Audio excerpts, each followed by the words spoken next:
19e zondag door het jaar. De Heer zij met u en met uw geest. Uit het heilige evangelie van onze Heer Jezus Christus volgens Johannes. Lof zij u Christus. In die tijd morden de Joden over Jezus, omdat hij gezegd had: ik ben het brood dat uit de hemel is neergedaald. En zij zeiden: is dit niet Jezus, de zoon van Jozef? En kennen wij zijn vader en moeder niet? Hoe kan hij dan zeggen: ik ben uit de hemel neergedaald? Maar Jezus sprak tot hen: mord toch niet onder elkaar.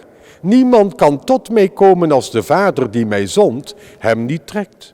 En ik zal hem doen opstaan op de laatste dag. Er staat geschreven bij de profeten: en allen zullen door God onderricht worden. Al wie naar de leer van de Vader geluisterd heeft, komt tot mij. Niet dat iemand de Vader gezien heeft. Alleen degene die uit God is, heeft de Vader gezien. Voorwaar, ik zeg u, wie gelooft, heeft eeuwig leven. Ik ben het brood des levens. Uw vaderen, die het manna hebben gegeten in de woestijn, zijn niettemin gestorven. Maar dit brood daalt uit de hemel neer, opdat wie ervan eet niet sterft. Ik ben het levende brood, dat uit de hemel is neergedaald. Als iemand van dit brood eet, zal hij leven in eeuwigheid. Het brood dat ik zal geven is mijn vlees, ten bate van het leven der wereld. Woord van de Heer. Wij danken God.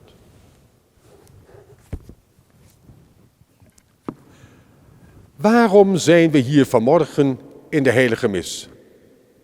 Wat zoek ik hier? Is het een verplichting of een gewoonte waaraan ik graag vasthoud? Hoe ben ik hier? In welke gesteltenis? Ben ik ervan overtuigd dat deze viering van Eucharistie een meerwaarde heeft voor mijn leven?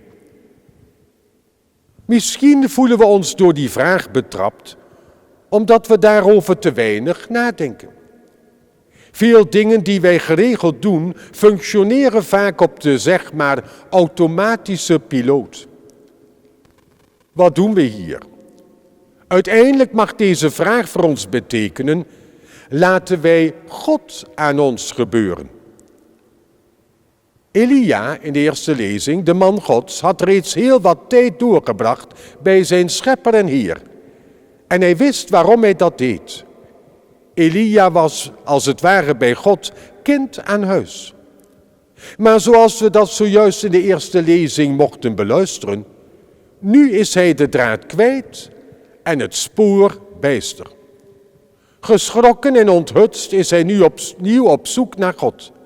Welke plaats heeft God nu in zijn leven? Wat voegt zijn aanwezigheid nog toe aan het leven van de profeet?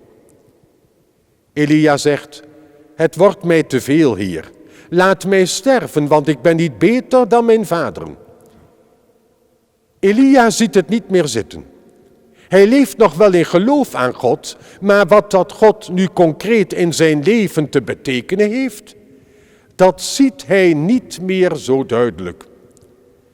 En dan kan de gewoonte, ofwel de zogenaamde automatische piloot, een lelijke sta in de weg zijn. Maar Elia heeft altijd waakzaam geleefd. Op dit moeilijk moment staan gewoonte en routine hem niet in de weg. In het evangelie zien we een soortgelijke situatie als die in het leven van de profeet. Jezus heeft in het leven van menige vrome Jood een plaatsje gekregen. Met duizenden volgen ze hem. De mensen hangen aan zijn lippen en niet te vergeten, nog onlangs heeft hij die menigte gevoed. Maar vandaag horen we ineens: de Joden morden onder elkaar. En waarom? Ook zij zien steeds minder duidelijk de rol van deze grote meester voor hun eigen leven.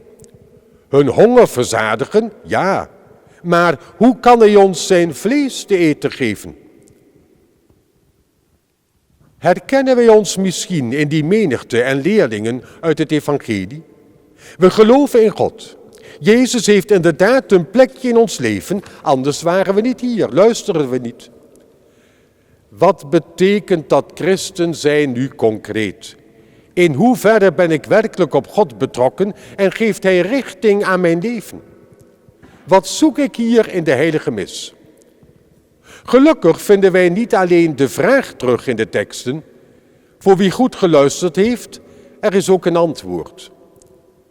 Elia weet als profeet niet meer verder. Hij is ten einde raad. En menselijk gesproken wordt hem geen helder antwoord gegeven. Hij krijgt slechts het volgende te horen: sta op en eet. Elia had kunnen zeggen: waarom nog eten? Ik ga liever dood. Nee, hij stemt in met Gods voorstel. Zijn leven met God was niet tot routine geworden. Hij staat op, gehoorzaamt en eet. En dan wordt er verteld dat hij door de kracht van dat voedsel 40 dagen en nachten kon lopen tot hij de berg van God bereikte.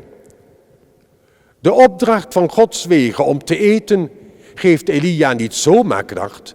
Hij ontvangt de kracht om opnieuw en op een nieuwe wijze met God te leven. En dat mogen we ook zien in het evangelie. Wanneer Jezus vandaar spreekt over het levend brood, dan is dat niet zomaar brood. Een mens leeft immers niet van brood alleen, zegt ons de Heilige Schrift. Nee, Jezus zelf is het brood. Hij is de weg en het instrument om een leven met God te leiden. Het is goed om je zo nu en dan kritisch de vraag te stellen: wat doe ik hier? Hoe is het met mijn christen zijn gesteld? Met name ook op moeilijke momenten. Durf ik mijzelf bevragen wanneer ik misschien nog louter routinematig Eucharistie vier? Waarom ga ik? Ik ga naar de Eucharistie omdat ik geloof dat ik een kind van God ben. Zo wordt het deze zondag ook heel bijzonder verwoord in het openingsgebed. Het kind van God zijn is geen eretitel. Het is geen eretitel zonder fundament. Nee, we worden niet alleen kinderen van God genoemd, zegt Johannes, we zijn het. We mogen Eucharistie vieren vanuit de overtuiging dat het heilig brood van de communie ons zal helpen om meer kind van God te worden, door nog meer op die goddelijke Vader te gelijken. En de kracht van dat brood vinden we niet door routinematig communiceren. Nee, het heilig brood wordt ons in de kerk gegeven als een genademoment om de Heer persoonlijk te ontmoeten. Hij die zegt, of beter gezegd fluistert: ik sta voor de deur en ik klop. Hoor je mij? Dat wij in navolging van de profeet Elia openstaan voor deze persoonlijke ontmoeting. Ook als wij door de lasten van het leven als het ware afgetopt neerliggen. Laten we waakzaam zijn en opmerkzaam. En in zoverre wij dat kunnen, de zogeheten automatische piloot buiten werking blijven stellen. Amen.